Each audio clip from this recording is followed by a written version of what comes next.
Welcome back to the channels. My name is Thomas Fletcher, and I'm the host of both the LCSW Network and the Military Social Work Network.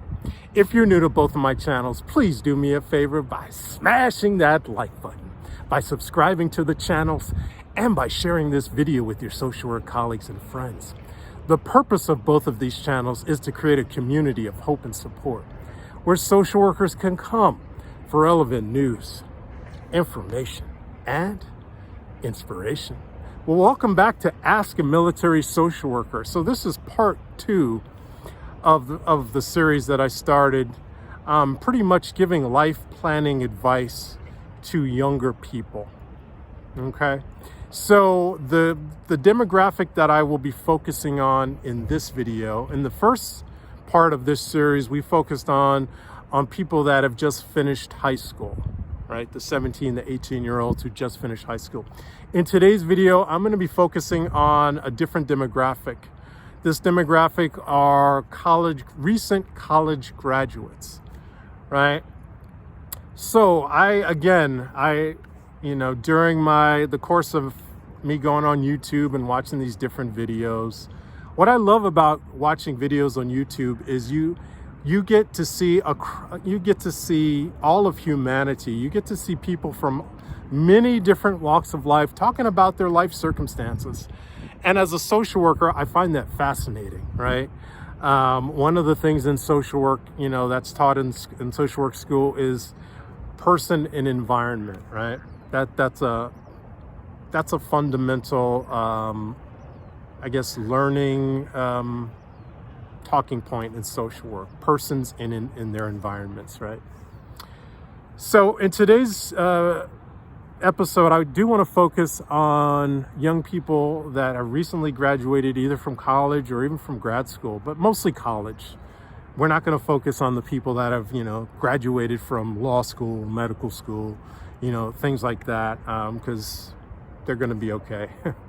More than likely, they're going to be okay. But I want to focus on the young people that I see on YouTube. I just saw a video yesterday. A young lady, she went out, she made a TikTok, and she was showing her multiple degrees and certificates.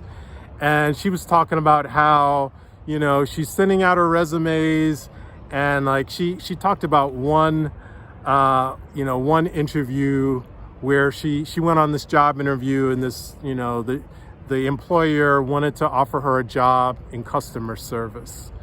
And she felt that was beneath her because she's got her bachelor's degree. I don't know if she has a master's degree. She was showing like two college degrees and a certificate. So maybe she finished an associate's and a bachelor's. Maybe she finished a bachelor's and a master's. I'm not quite sure.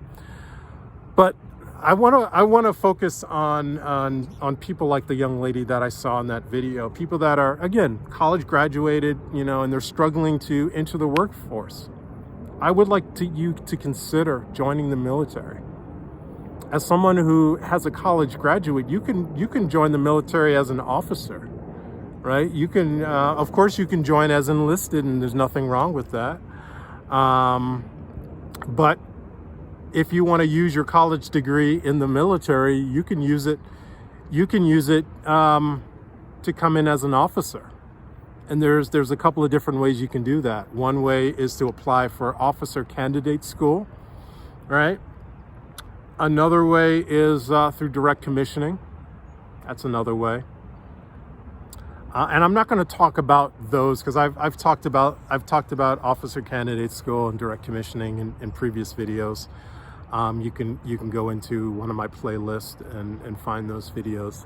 But again, what I do want to focus in on are the young people that are coming out of college, and they're struggling to find jobs in their field, of study, right?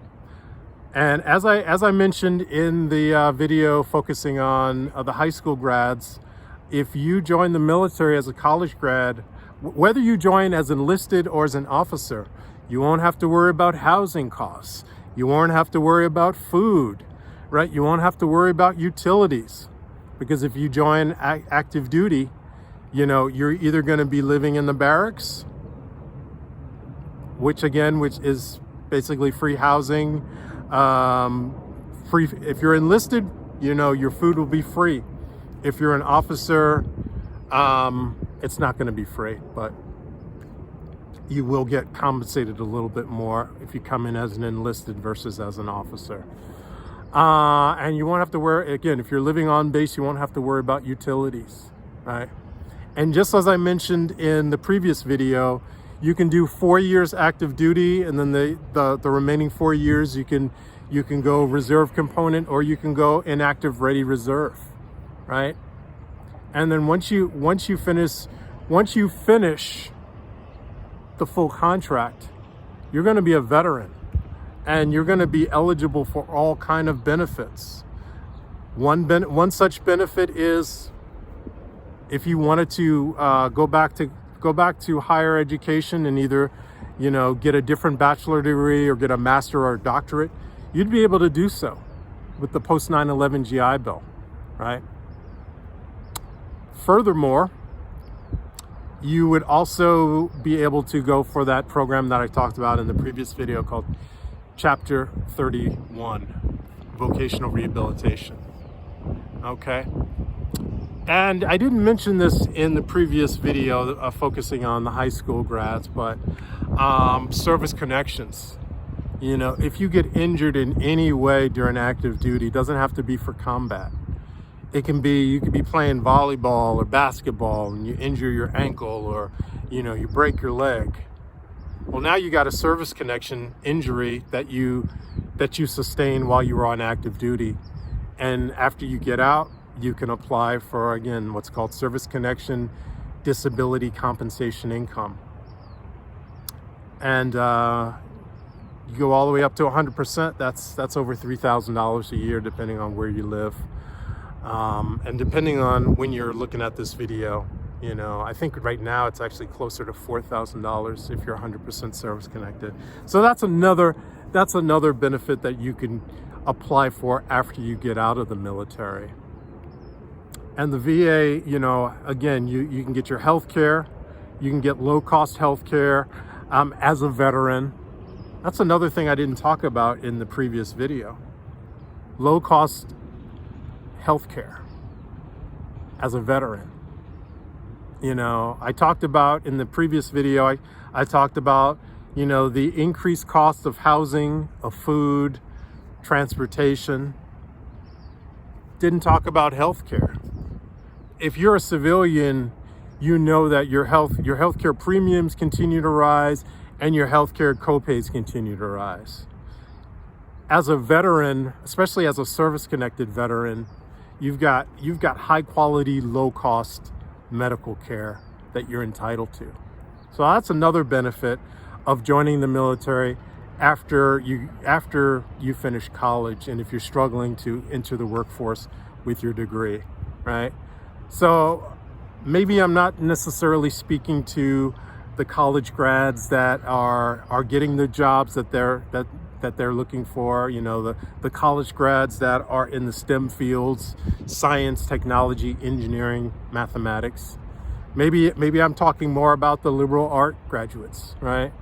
The English majors and the literature majors, and, you know, other type of liberal art degrees, the sociology majors, the psychology majors that don't go on to get their doctorate in psychology, right? I was a bachelor. I did a bachelor's in psychology, but I didn't stop with that. I went on to get my master's in social work, right? So I still utilize, you know, what I learned in psychology some 35 years ago.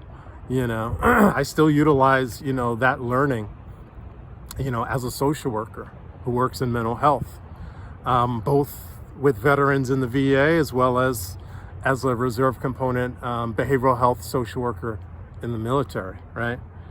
But again, I'm really talking to college graduates that maybe are, you know, you got a liberal arts degree, and maybe you don't want to be a salesperson, right?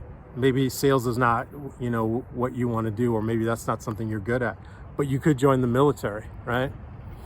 And you could go into any type of field. You could be trained in any type of field right? Anything that the military needs or anything that you may be interested in, right? So I would really like my college grads to seriously consider, again, if you're struggling to enter the workforce, if you're struggling with housing costs, food costs, transportation, utilities, I would strongly like you to consider a career in the military. And I didn't give my disclaimer as I did in the previous video, but I am not a recruiter. This video is not being sponsored, endorsed, or promoted by the DoD, by the Department of Veterans Affairs, or by any military or governmental agencies. The views and opinions that are stated in this video are mine alone. All right, so I'm going to stop right there, but I want to thank you all for watching this video. For all the social workers and other licensed mental health professionals, thank you for the work that you do every day, for your clients, for your agency, and for the profession. Please continue to support each other and yourselves. Bye for now.